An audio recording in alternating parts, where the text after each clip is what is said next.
अभी हमारा next topic है coefficient of mutual induction of two long solenoid. क्योंकि म्यूचुअल के लिए हमें दो कॉइल की जरूरत पड़ती है, तो हमने कितने सोलेनॉइड लिए अब की बार? Two long solenoid. तो सपोज ये हमारे पास एक सोलेनॉइड है, इसको हम बोलेंगे प्राइमरी सोलेनॉइड P1 P2। एक दूसरे सोलेनॉइड होगा, वो उसका और इसका एक्सिस क्या मिलेगा? बिल्कुल आपको सेम। ये इसका एक्सिस है। तो दूसरा सोलेनॉइड मान लो ये है, जैसे मैं ये पेन ही ले लूँ, इस पेन पे पहले हम एक बार कॉइल लपेटें, फिर इसी पेन पे दूसरी कॉइल लपेट दें हम उल्टा करके इस तरह से, तो वो बन जाएंगे हमारे पास दो सोलेनॉइड। तो दूसरा सोलेनॉइड इसको हम डॉटेड लाइन से दिखाएंगे। ये सपोज दूसरा सोलेनॉइड है,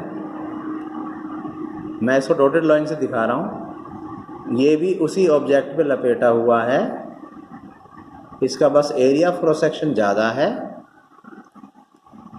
एक्सिस इसका भी क्या है? बिल्कुल same.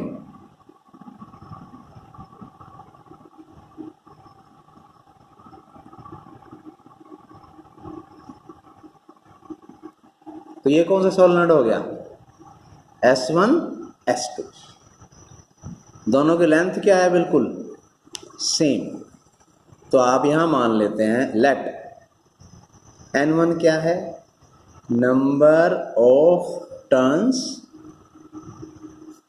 Per unit length of primary solenoid P1 P2।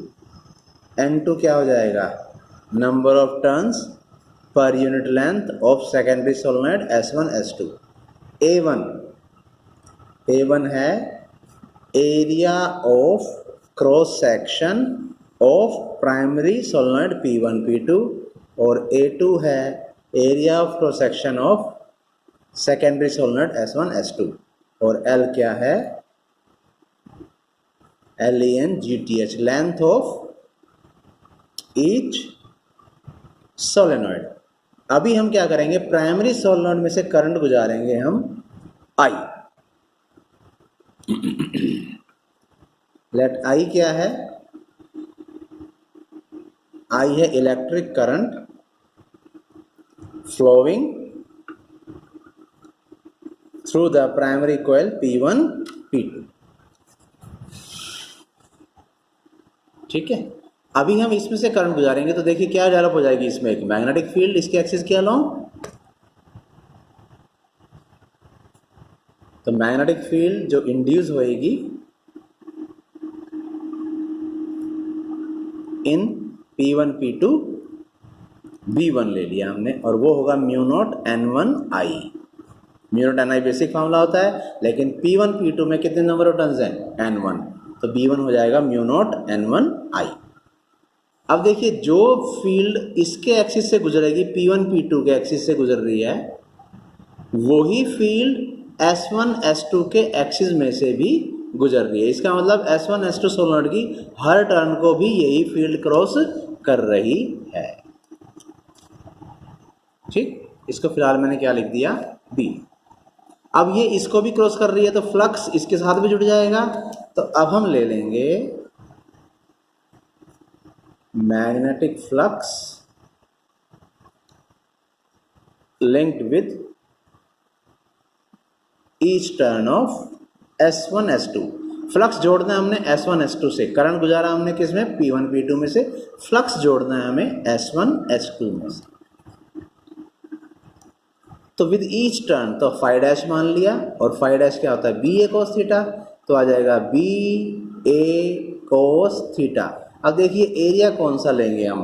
Area अभी भी क्या आएगा आपके पास? A1, जबकि A1 किसका एरिया है? आपको P1 P2 के एरिया क्रॉस सेक्शन है P1 P2 का, और A2 किसका है? S1 S2 का। इसको जरा यहाँ समझते हैं हम। ये हमारे पास एरिया क्रॉस सेक्शन है प्राइमरी का, और ये है सेकेंडरी का। ये है कितना? A2, और ये है कितना? A1। अभी जो करंट गुजर रहा है वो गुजर रहा है P1 P2 में से, तो फील्ड बनेगी वो किस में बनेगी? सिर्फ P1 P2 के अंदर। तो मैग्नेटिक फील्ड लाइन सिर्फ इतने से इतने हिस्से तक ही फ्लो करेंगी। यहां कोई मैग्नेटिक फील्ड लाइन नहीं होगी, क्योंकि फील्ड लाइन जो गुजरती है वो सरफेस के पास कितनी होती है, 0। फिर ये इस तरह से चल के पूरा क्रॉस करके ये क्लोज लूप बनाती है इस तरह से। तो इस हिस्से पर भी मैग्नेटिक फील्ड कितनी होगी, 0। इसका मतलब है अगर हम S1 S2 सोलेनोइड की हर टर्न में से देखें फ्लक्स कितना जा रहा है, तो उसका केवल इतना ही हिस्सा, ये S1 S2 है, उसके केवल इतने हिस्से में से फील्ड गुजरेगी, बाकी हिस्से में से फील्ड लाइंस नहीं गुजरेंगी। सिर्फ इतने हिस्से में से फील्ड लाइंस गुजरेंगी, इतने हिस्से में से नहीं गुजरेंगी। तो केवल S1 S2 का ये हिस्सा ही फील्ड से जुड़ा हुआ है, और हम वही एरिया लेके चलते हैं which is linked with the magnetic field, और ये एरिया किसके बराबर आएगा, A1 के। तो अभी भी कितना एरिया आएगा, A1, जबकि फ्लक्स ले किसके साथ रहे हैं हम, S1 S2, जिसका एरिया फ्लक्स सेक्शन कितना है, A2। लेकिन उस A2 के केवल इतने हिस्से में से ही मैग्नेटिक फील्ड लाइंस क्रॉस कर रही हैं, इसलिए A1 आएगा। थीटा हमारे पास 0 होता है, तो ये बन जाएगा BA1 cos 0, और cos 0 की वैल्यू कितनी होती है आपके पास 1, तो ये आ गया BA1। B की वैल्यू हमें पता है μ0 N1 I A1। अभी हम निकालते हैं total magnetic flux. Total magnetic flux linked with solenoid S1 S2, वो हम ले लेंगे पूरा फाई, तो आ जाएगा फाई डैश इंटू में ये किसके साथ था, ईच टर्न, एक टर्न S1 S2 की एक टर्न के साथ था, तो हम किससे मल्टीप्लाई कर देंगे, total number of turns of S1 S2। अब देखिए S1 S2 में number of turns per unit length कितनी है, N2, और लेंथ कितनी है सोलेनोइड की, L। ये number of turns per unit length और ये लेंथ, तो टोटल नंबर ऑफ टर्न्स कितनी हो गई हमारे पास, N2 इंटू में L। Phi dash is equals to N2 into में L। ये इक्वेशन बनी हमारे पास। Phi is equals to, phi dash की वैल्यू पुट कर देते हैं हम, μ0 N1 I A1 N2 into L। ये इक्वेशन 1। फिर हम मान लेते हैं लेट M क्या है, M आएगा कोफिशिएंट ऑफ म्यूचुअल इंडक्शन। ठीक, तो हमने पढ़ा है पीछे, फाई कितना हो जाएगा आपके पास, phi becomes equals to M into I। ये इक्वेशन नंबर 1, ये equation number 2। From 1 and 2 Mi is equals to μ0 N1 I A1 N2 L। I से I कैंसिल, M आ गया हमारे पास μ0 N1 N2 L into A। ये है coefficient mutual induction of two long solenoid. अगर हम S1 S2 में से current गुजारें तो फ्लक्स किससे जुड़ेगा फिर, P1 P2 से, तब भी कोफिशिएंट ऑफ म्यूचुअल इंडक्शन क्या रहेगा, सेम।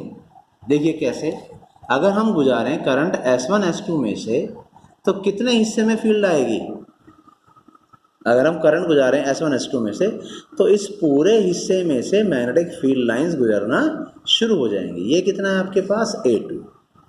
फिर हम फ्लक्स किस में से लेंगे, P1 P2 में से, और हम जानते हैं कि P1 P2 का तो एरिया कितना है आपके पास, सिर्फ ये छोटा, तो हमें वो एरिया लेना है P1 P2 का जो लिंक है किससे, मैग्नेटिक फील्ड से, और वो कितना आएगा, A1। तो करंट गुजारा आपने किस में, S1 S2 में से, तो फील्ड का फार्मूला आएगा μ0 N2 इंटू में I, और P1 P2 के एक टर्न के साथ फ्लक्स कितना जुड़ेगा, B इंटू A1।